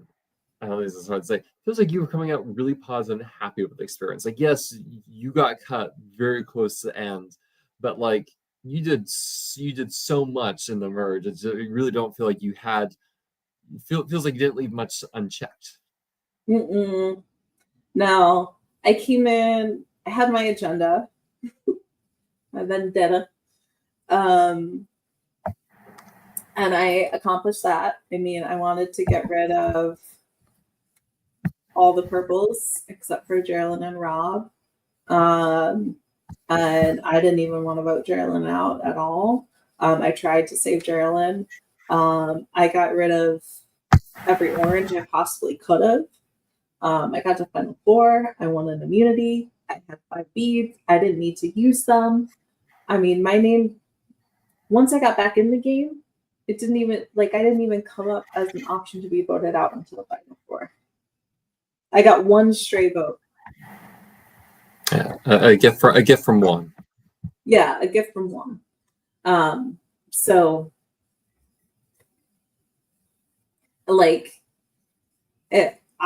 it was like I came back from Outcasts, I think, playing a really good, smart game. I used the connections and the trust that I had. I got rid of the people that didn't trust me. I got rid of people so Allison would need me. I built the trust with Allison. I did everything. So I am not disappointed with my game at all. And so, before we talk about jury and the jury votes, what has this experience meant to you? What, especially because you've had a couple days to be in air conditioning, eat some food, kind of think about the whole experience. Like, what has your Reelfoot experience meant for you? Oh man, Reelfoot meant everything. It's also just such a beautiful experience, and how it came so full circle from Bloomington, which was just about 2 years ago exactly to the day, from my first game, where I was voted out first. Stephen. But then again, you're justifying you voting out first, considering I think you had a very good shot of winning this game, and you got 4th. So yeah. But I obviously in Bloomington, I came pretty close to winning the redemption challenge, but didn't. Obviously, then the extra full circle of learning that pyramid puzzle at the watch party, but coming back in, getting voted out early, not first, but early, winning the redemption, coming back in, playing such a strong game, winning my own immunity, it just feels like such a beautiful full circle. And especially being in this game because of Melanie, who I met in Bloomington in that game.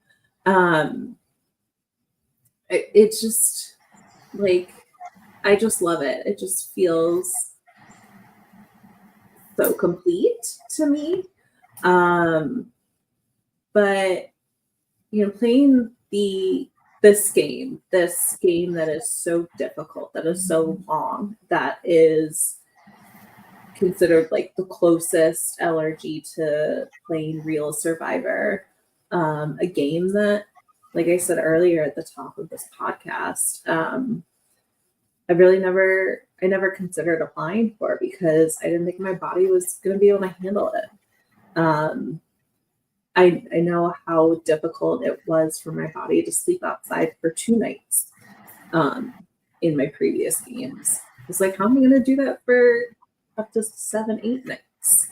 I thought there was no way that I could do it. So Reelfoot wasn't even a game I thought I would ever play, because I didn't think my disabled body was going to be able to handle it.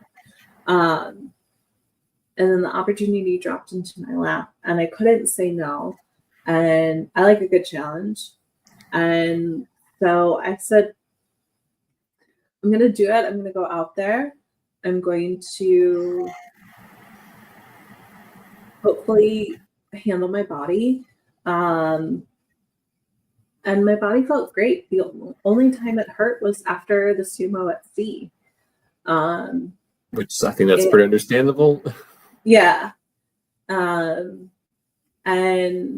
so it gave me a lot of confidence in my body and in my disability. Being in a game with Isaiah, another disabled person who has a somewhat similar, like dynamically disabled body. It's not always reliable, who might have to tweak challenges here or there, might have to hold something a little awkwardly to accommodate, but it's still a very strong person. Is still seen as a challenge threat. Is still a social person. That means everything to me. We did the podcast with Mira on disability, inclusion, and accessibility, and then coming into this game and having them on my tribe, Isaiah, with me, and just standing up for me, like, just absolutely beautiful, and I love it. And some other accommodations that I know production provided for other people who that's not mine to tell. It, as tough as the game is, they make accommodations if you need them. And it's great. And my body felt great. I also suffer from chronic migraines. I didn't get a migraine out there. So I'm hearing is your body enjoys being outside with no mattress, low food, the elements. I guess so. I guess it's wild. Yeah. I don't know. I might have to really consider the super strict elimination diet. Barefoot and Afraid next, Frank's show. What? Am I gonna Barefoot and Afraid, Frank's game? I'm gonna see you on. I like my shoes. So you can take me out of Chicago, but you can't take me out of my shoes. So you're voted out of the game a second time, but you have one last task. You're a jury member, and it's a formidable task because you're going to be judging between 2 players you've worked very closely with come merge. Rob, who was on your original tribe, as well as Allison, who worked closely in the merge. Now, were you coming in leaning one way or the other, and what were you looking for from each player in the tribal council? Well, I knew a lot of Rob's game So I wanted to hear from Allison. Wanted to hear Allison's game. I I didn't didn't really even feel like I needed to hear from Rob because I knew what he did. I knew how he played. I knew the game he played. And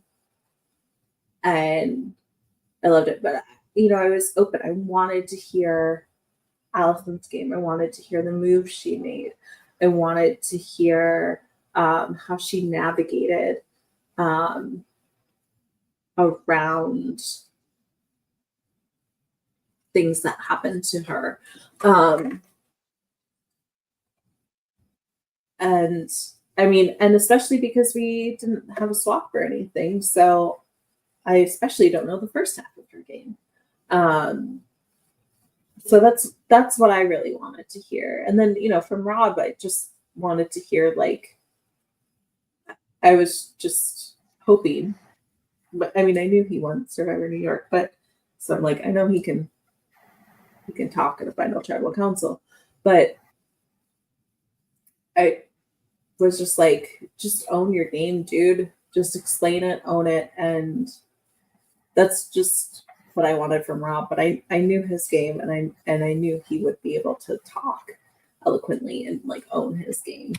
But from Allison, I really needed to hear her entire game. Because your jury question is it's fitting, right? Because you asked, like, tell me something that you want to say that you haven't had a chance to tell us yet. Yeah. I think my fellow jury members all have really great questions, and myself being the second to last juror, and I knew Chad had questions that he wanted to ask. I wanted to kind of just open the floor for them, give them a chance to tell us something else, something they might have forgotten to say in their opening statement, maybe expand or slightly correct an answer they already said, something that hadn't come up because, we're asking them specific questions. Tell me something. Tell me something good here. And so, did you feel like you just didn't get Allison's story from her in Final Tribal Council then? Yeah, I feel like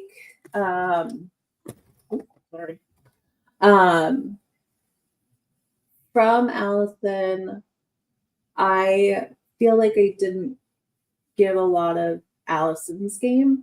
I feel like there were points in her Final Tribal Council where I heard, like,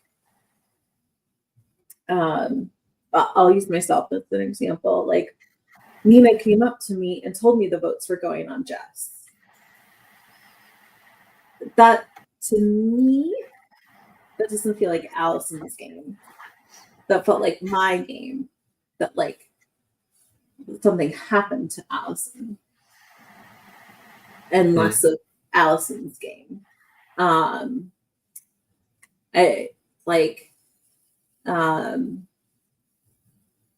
So, and I wanted to, like, I would have loved an elaboration on, like, 5 number ones, and they all came up to her. That's great. What did you do to, like, solidify those number ones, though? Because if they all came up to you with, especially, like, Chad came up to you within 10 minutes of the game, Rob came up to you pretty quickly after merge, I came up to you because we have a very tiny connection from Bloomington. So I'm not sure. For me, I didn't know. I didn't see, well, is that your social game? Or did it just happenstance that 5 people came up to you and wanted to make number 1 deals?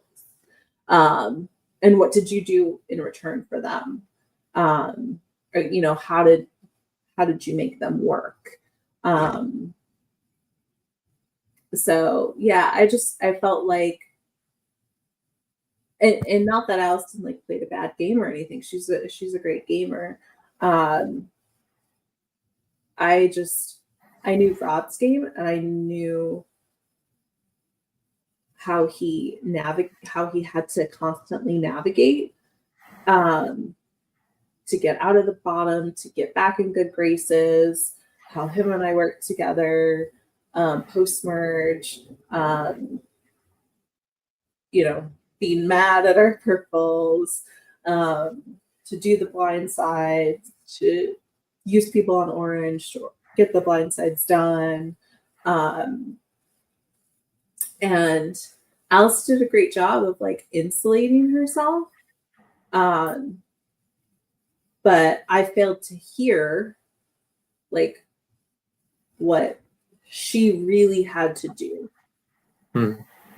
Whereas Rob had to do a lot to really get there. And like he won 3 immunity challenges, and after that, like wasn't considered a threat. And he should have been. And like, which was, I think, partially because him and I were working to get rid of the people that were like not trusting us. So that's part of it. But even still is kind of like, good on you. Good on you, dude. Because he walks into the game the moment you're looking at him, you go, immunity challenge that post merge. Is there anything else about your game that you want to talk about that we haven't had a chance to discuss yet? This feels like you're using my jury question against me. This is more last chance before I get into the wrap up.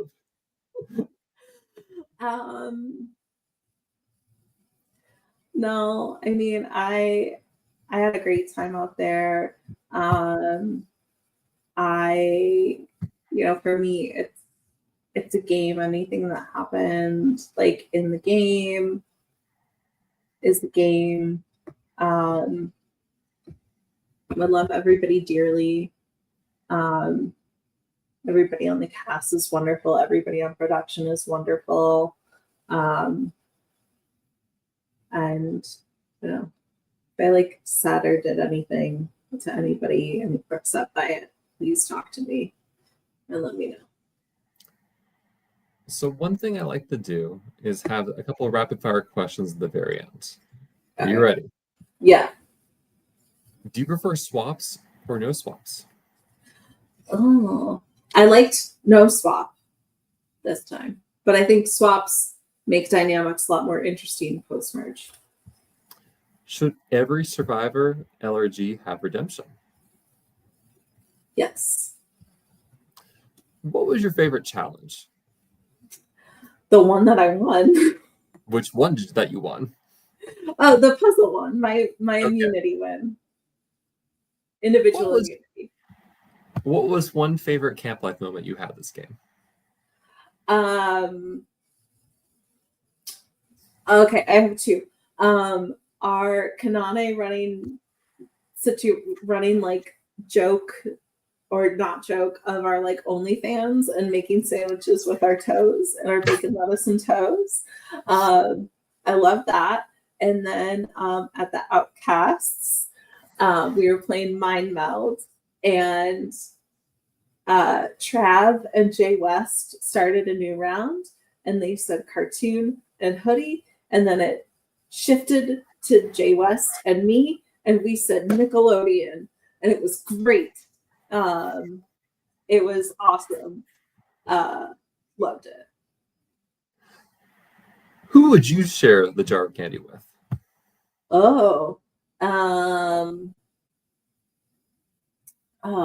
It's hard to like put myself like that early in the game. But I would have shared it with Sam because Sam asked for candy, so I would have said Sam. Trav said he didn't want candy, so not Trav. And then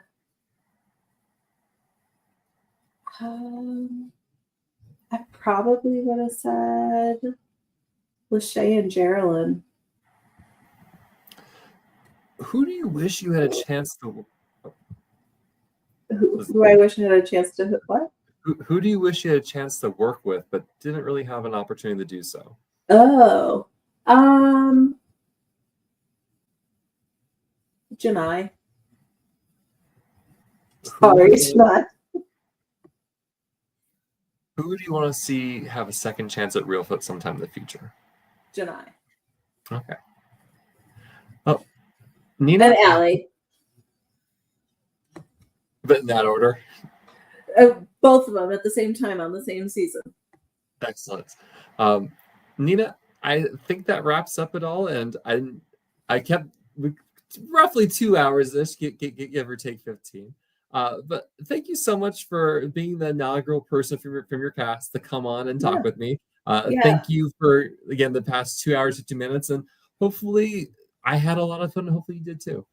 Yeah, I had a lot of fun. It was nice to chat with you. Yeah, you can vote me out first, and then I can be first on your podcast. Hopefully you'll never be the first one out ever again after Bloomington. Isn't it your biggest regret in life?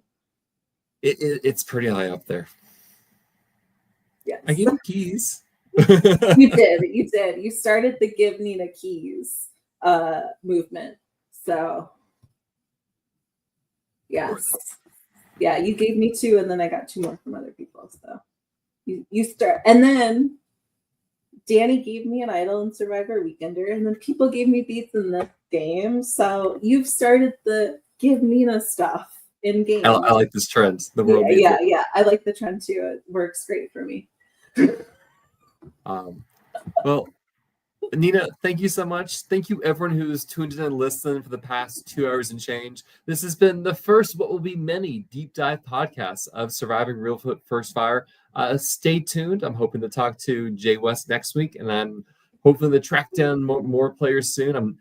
If you're a player and you're like, Steven, why have you reached out? I will just, I don't, my schedule will evolve at the moment because I'm on vacation, so I apologize. So Nina, everyone, take care. Have a great rest of your night.